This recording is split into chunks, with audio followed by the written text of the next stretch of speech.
What's up, guys? Welcome back. In today's video we got some of my favorite battles from the last couple days because Premier Cup is, I guess, semi coming to a close. It's going to still be around next week, but Great League comes back tomorrow, and so tomorrow's video will most likely be on that.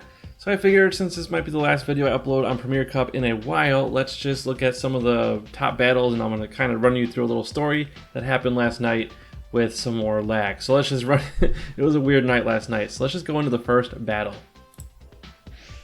Alright, so the first two battles really kind of showcase the power of Machamp, and this is the reason I loved running close combat the last like 3 or 4 days of Premier Cup, is just because a lot of people don't shield it. Just like there. So we KO the Machamp right away, and now I can throw another one because I really I feel like I've done a ton of damage with this thing already. I don't really need to save it too much, but I decide to go for the shield, and then I switch out into Snorlax just in case I do need to use Machamp. I figure with there I have two Pokemon left. I have a Metagross just in case they have a Togekiss, which has really been popular the last few days. I can have my Metagross take care of that. So kind of a safe. It was a little bit more of a safe switch to do that. Usually you don't want to give up switch advantage like that, but when you knock out one of their Pokemon in the first charge move, it's pretty sweet. So anyways, they switch into Gyarados, and we're going to just go for Body Slam here. Now at this point in time, I was running Skull Bash, but like a couple matches in, you're going to see, well, we're going to talk about how I was trying to change my charge move. For those of you that follow me on Twitter know the story, but if you don't, you'll see it in this video. Oh man, and I was testing out Venusaur, and again, as I stated in the last video, it is spicy, it is a cool pick, but because it doesn't max out that high, its attack isn't that high, and we do win that match, but what I was saying was you can't really knock out a Togekiss with Sludge Bomb. It barely does, like, I think 50% damage, something like 45 or 55% damage, either way, probably 55, but like, it's not enough to like KO it, so like it really doesn't help that much. So anyways, but it does give good coverage against Swampert, which you do see a lot lately, but overall I don't think Venusaur is quite cut out to be in the Premier Cup, just because it doesn't, maybe if it maxed out at 3000 CP it would work, but 27, this is a hundo as well, so 2720, even with the best buddy boost, I don't know if it'll make a difference. Look at the Sludge Bomb here. I land it, still doesn't knock it out. Yeah, but we did land. But you're gonna see the end of this match is pretty funny. So we do knock it out with the Frenzy Plant, and then the Shadow Magnezone comes in. Shadow, I've been seeing more of those lately, so props to you guys if you have a Shadow Magnezone. I have one, but it's like not good at all, so I didn't even spend the dust on it. But yeah, if you have a good one, that is amazing. I really wish I had one. But anyways, we come in with this kind of the surprise swap. We already had energy stored up.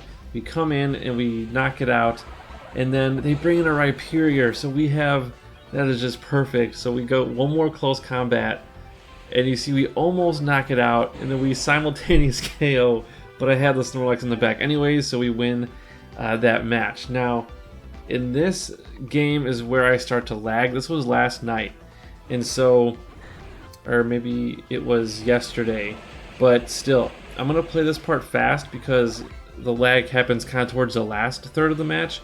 So they switch into a Magnezone. I'm just trying to get the superpower off, and let's see if they shield. I can't remember if they shield it, and they don't shield it, so we land a huge charge move on them.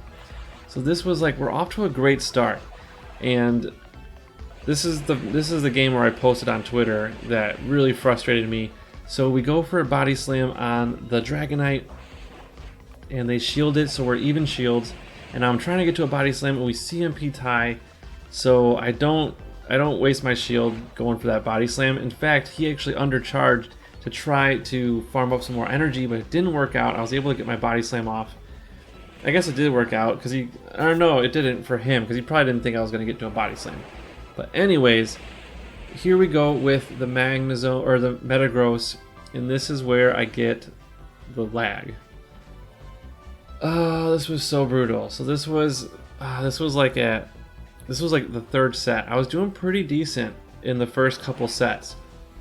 and then we get the lag where we literally can't do anything, and our opponent is just chipping away at us. And I still can't even tap on my I still can't tap on the Machamp. It wasn't even throwing it in anyways. It was supposed to throw it automatically. And then we freeze, and then they get a charge move in. Now it lets me tap my shield when it's way too late.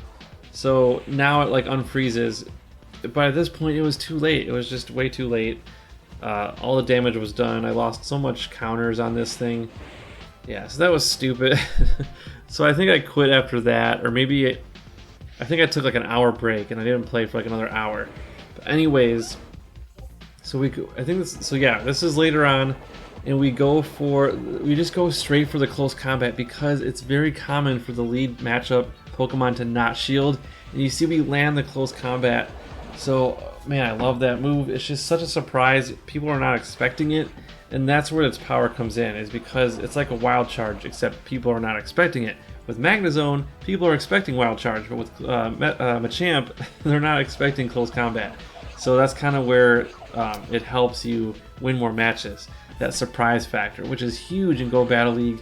From what I'm learning over the last few weeks, it's just like the surprise factor is clutch. Which is why a lot of people ran Skull Bash, just because a lot of people weren't expecting it. So it became popular within the last few days. So this Shadow Snorlax, I'm going to let it take me down with Body Slam, and then I'm going to come in with Machamp and just go for the farm down, and we get the farm down. So now we are going against a Togekiss, but we have stored up energy, so we're going to throw the Rock Slide, and this is going to take a shield. We switch out, we go for Metagross, and then they come in with a Garchomp, but it's too late. His health was way too low because of our Machamp's close combat. So the Togekiss has to come in, we're going to burn a shield, and then at this point we should outpace it to another charge move. And so we just get to it, and yeah, so that is GG's. And okay, so at this point in time, I decide to change my Snorlax to have Superpower because all the other Snorlax I've seen has had Skull Bash.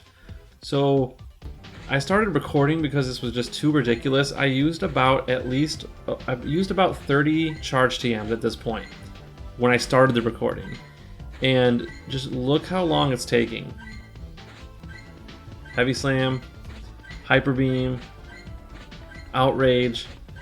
Literally, I'm fast forwarding it. I went from about 330 charge TMs, and you'll see where I end up at. I'm like below 300 now. I'm at 295, 294. So yeah, about 40 charge TMs it took me, between 35 to 40 charge TMs it took me just to get Superpower on that stupid thing, and which is why I hate the TM system. It's just such a dumb thing. I don't know, it's just stupid. But anyways, back at it. We have 3 matches left to show, but yeah, we have Metagross in with Dragonite, and this was a match where I was predicting the switch. A lot of times when people's switch clock runs out, they're going to try to do a sack swap. We've been talking about that a lot in these videos. So one of the things I was trying to do was I was trying to anticipate or predict them doing a sack swap, and it played out perfectly here. You're going to see it. So they have a Rhyperior. Now we're not going to be able to get any damage really with our Metagross. So we come in with Machamp, and you see I'm going for the Rock Slide because I was expecting that Rhyperior to switch out.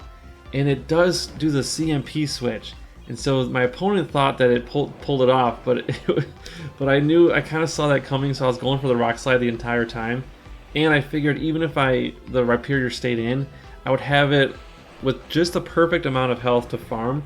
And so it was really a win-win for me to throw Rock Slide, and it totally backfired on our opponent. So we hit the Gyarados with the Rock Slide, and we're going to go for the Superpower because we have nothing to lose with this one. We have 2 Superpowers pretty much charged up.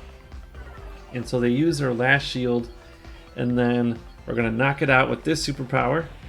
And now, yeah, that was the last one. So then we win that game. So that was a very, very good game. Now this next battle is illustrating that team that FP Sticks made a video about. I'm sure other people maybe made a video about it too, but it's the Togekiss Swampert core.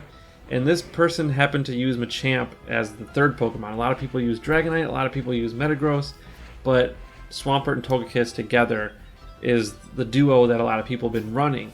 Or maybe it's Snorlax and Togekiss. maybe Snorlax Togekiss. There's actually a Snorlax Togekiss like core and a Swampert Togekiss core, but so I'm forgetting which one this one was. But either way, I was able to beat it with my team with the close combat Machamp. And yeah, so we have Metagross back in with Machamp, and I'm trying to undercharge because I want to be able to farm it, and they use their second shield, so that put us at a huge advantage. So that cross chop is not going to do enough damage. We're going to try to farm it down, and we get the farm down. And so we just get to a Meteor Mash, and it's the Snorlax. So it's the Snorlax Togekiss lineup. And this is the Skull Bash. I'm sure it's the Skull Bash variant. And they switch into Togekiss, but since we had switch advantage, I just switched into my Snorlax. And we go for Body Slam, and we do some damage. And since we have a shield, we're in a good spot. So I'm just going to go ahead and go for the Body Slam. Obviously, Superpower at this point is not good. Skull Bash would have been better in this situation, but I did change to Superpower just for those mirror matches. I decide to shield, and I go for the farm down because I know Togekiss takes forever to charge, and I'm able to get to a Superpower by the time the Snorlax comes back in. And then I switch into my Machamp because I don't want it to farm me up, and then I finish it off with counters. So we beat that team, and I've had a pretty good record against those teams, the Snorlax Togekiss team. As long as they don't lead Togekiss into my Machamp, it's a pretty easy team to beat with this lineup. Okay, last match. This was actually my last battle of the day, from, I guess, technically yesterday, the 19th. But, so we have, this is a very, very good match. So we switch into Metagross, and they have a Dragonite in. It looks like they stayed in. I think they led with it, so forgive me if I'm wrong. I was talking, wasn't paying attention, but they're with their Dragonite, and we're gonna go ahead and let that go. We call the bait correctly, so that was nice. If that was a Hurricane, that would have hurt a lot more. And so we go for the Meteor Mash, and they're probably gonna shield at this point because we're too low. They can farm us up. So that was a good shield on their part, but they used their second shield, so that's kind of dangerous. We have 2 shields to 0. And this is gonna, I'm guessing it's gonna be a Hurricane. I shielded kind of quick, but yeah, I guessed it right. It was a Hurricane, and that would have hurt. That would have done like 50% damage. So I'm glad that we shielded that one. And then we're gonna go for the Body Slam. This will take it out. And then they're gonna come in with a Rhyperior. And I decided I was gonna switch, but I decided just to go for the Superpower straight away because they have no shields. And then I can always switch if I want to. So then I switch, and then they switch at the same time. So we're like, oh crap, they got Togekiss, but they don't have any shields. I have enough energy to get to a Rock Slide, which does over half of the damage. And now, this is going to be very close. He still has 2 Pokemon versus my 1, and I have a shield. I decide to not shield the Ancient Power, which was very gutsy on my part. I just didn't think it was going to do a lot of damage, and I thought I would need it for maybe their Rhyperior, or their, the Rhyperior, sorry. So I decided to shield it, which ended up being the better move because Surf would have done more damage than that Ancient Power. And then we just get to the Superpower, and I don't think it knocks it out though. Oh yeah, it does. But look how much health we had. We had about 2 or 3 HP, maybe 5 at the most, but it was so close. And that was, I think that was to go 3-2 in the set. So we had a very, very, actually, despite the lag, we did end the day up. And I actually played some battles after midnight because I was really liking this team, and I went like a 4-1, 3-2, 3-2 streak, and then I had the lag again and went 1-4. And so yeah, I have 2 sets to go. I'm going to do that in Great League. So if you like this video and you want to see some Great League battles, please leave a like and subscribe if you haven't already. And we'll see you guys tomorrow, so I hope you guys have a great night.